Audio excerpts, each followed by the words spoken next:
தேசிய தோழர்களே வணக்கம். சில முக்கியமான விஷயங்களை உங்களோடு கலந்து பேச இருக்கிறேன். எல்லாம் உங்களுக்கு தெரிந்ததுதான். ஆனாலும் ஒரு முறை நாம் நினைவூட்டி பார்த்துக் கொள்ளலாம்.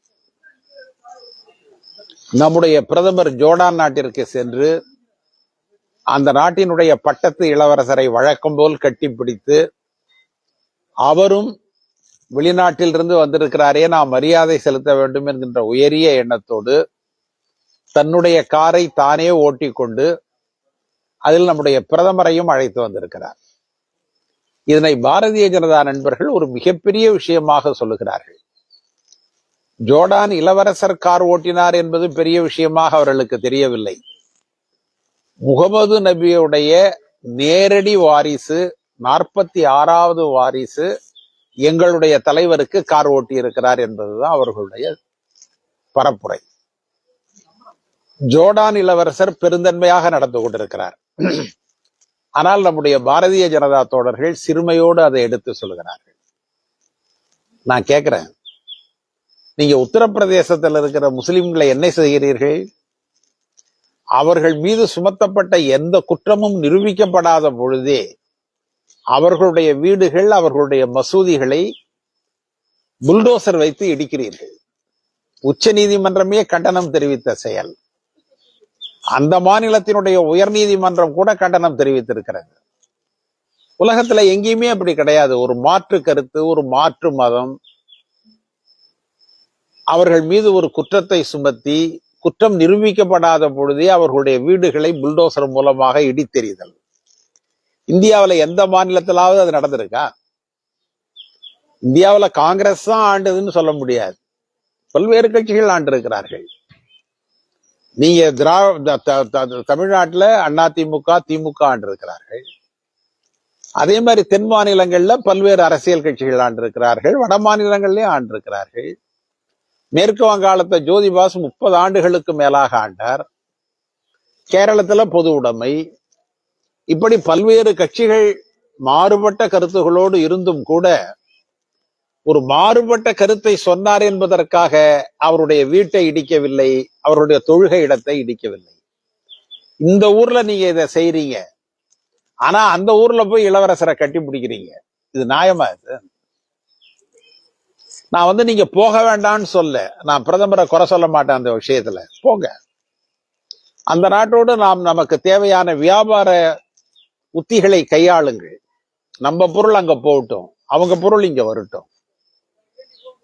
கலாச்சார ஏற்றுமதி நடக்கட்டும், இறக்குமதி நடக்கட்டும். தொழில் ரீதியாக வளருவோம். ஆனா இத மாதிரி கீழ்த்தரமான காரியங்கள் செய்ய வேண்டாம் அல்லவா? நீங்க உத்தரப்பிரதேசத்திலையும் பீகார்லயும் ஹரியானாவிலையும் எத்தனை முஸ்லிம்களுடைய வீடுகளை தரைமட்டமாக்கி இருக்கிறீர்கள்? இந்தியாவினுடைய எந்த சட்டத்துல சொல்லுது ஒருவர் மீது குற்றம் நிரூபிக்கப்பட்டால் கூட அவருடைய வீட்டை நீங்கள் இடிக்க முடியாது? ஆனா இங்க குற்றம் நிரூபிக்கப்படாதவர்களுடைய வீடுகளையே நீங்கள் இடித்திருக்கிறீர்கள். அதுதான் நீங்கள் எவ்வளவு கொடூரமானவர்கள் என்பதற்கு அது ஒரு சான்று. இரண்டாவது, கிராமப்புற வேலைவாய்ப்பு உறுதியளிப்பு சட்டம் திட்டம் என்பது அன்னை சோனியா காந்தி அவர்களுடைய பெரும் முயற்சியால் பேரறிஞர் மன்மோகன் சிங் பிரதமராகவும் தலைவர் சிதம்பரம் அவர்கள் பொருளாதார அமைச்சராகவும் இருந்த காலத்துல இந்தியாவில கொண்டு வரப்பட்டது. அந்த திட்டம் வந்த பொழுது பல்வேறு விதமான விமர்சனங்கள் ஆட்சிக்கு உள்ளேயும் ஆட்சிக்கு வெளியிலையும் நேர்ந்தது. சில பேர் சொன்னாங்க, அது என்ன வேலையே செய்யாம 100 ரூபா கொடுக்கறதா? போய் வாக்காங்கறல உக்காந்துட்டு வருவாங்க, அதுக்காக 100 ரூபா கொடுக்கறதா? எங்களுடைய விவசாயம் கெட்டு போகுதே, அப்படிலாம் சொன்னவர்கள் உண்டு. உத்தரப்பிரதேசத்துல அமேதி தொகுதியில அன்றைக்கு இருந்த காங்கிரஸ் எம்பியே அது மாதிரி பேசினார்.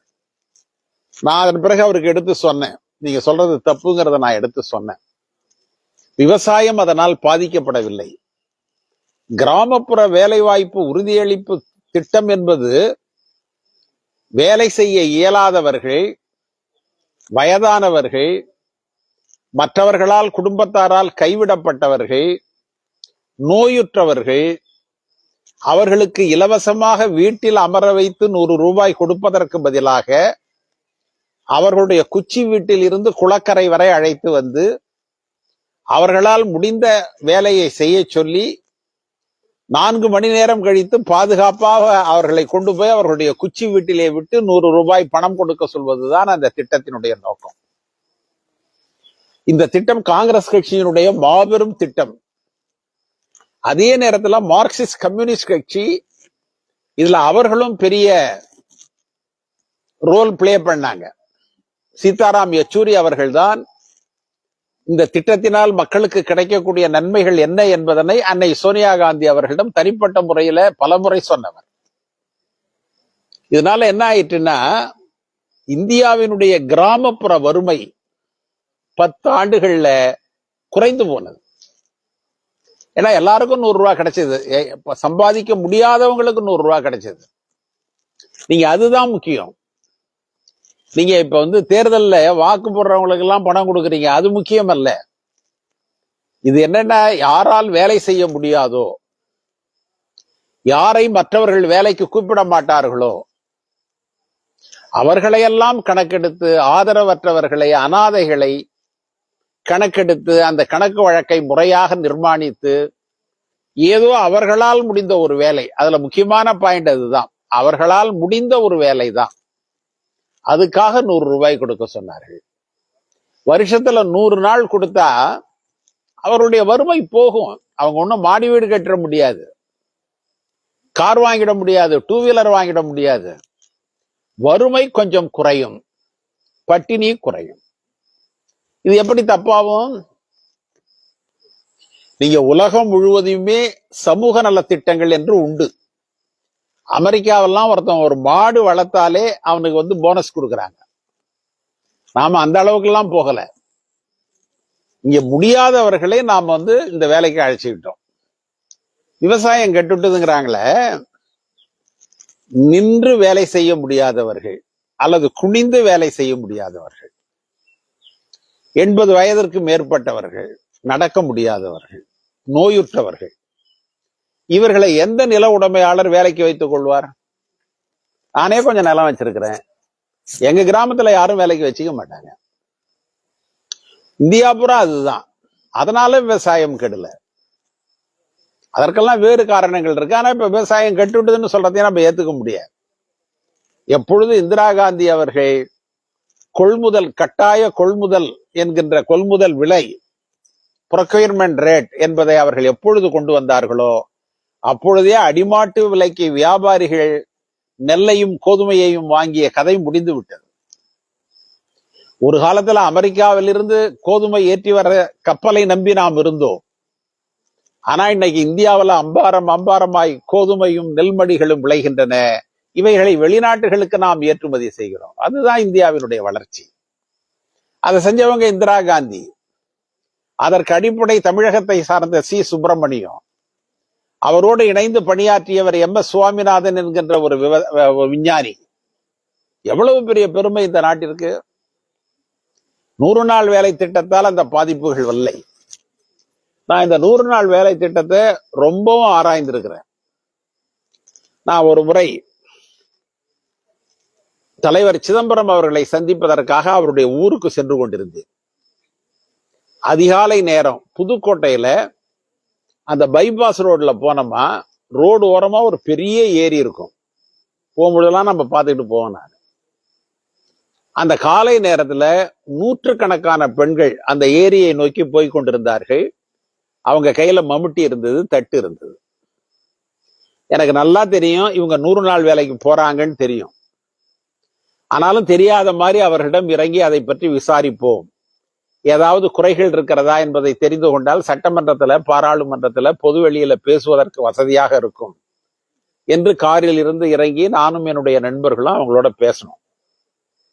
அவங்கெல்லாம் சிரிச்சுக்கிட்டே கூச்சப்பட்டுக்கிட்டே, ஆமாங்க நாங்கெல்லாம் ஏரி வேலைக்கு தான் போறோம், எங்களுக்கு தினம் கொஞ்சம் பணம் கிடைக்குது, நீங்க அதனால குடும்ப செலவுகள் குறைஞ்சு போயிடுது, ஒரு இடத்துல கை நீட்ட வேண்டிய அவசியம் இல்லை, கணவன்மார்களையோ பிள்ளைகளையோ நம்பி இல்லை அப்படின்னு சொல்லி ரொம்ப நேரம் சொன்னாங்க.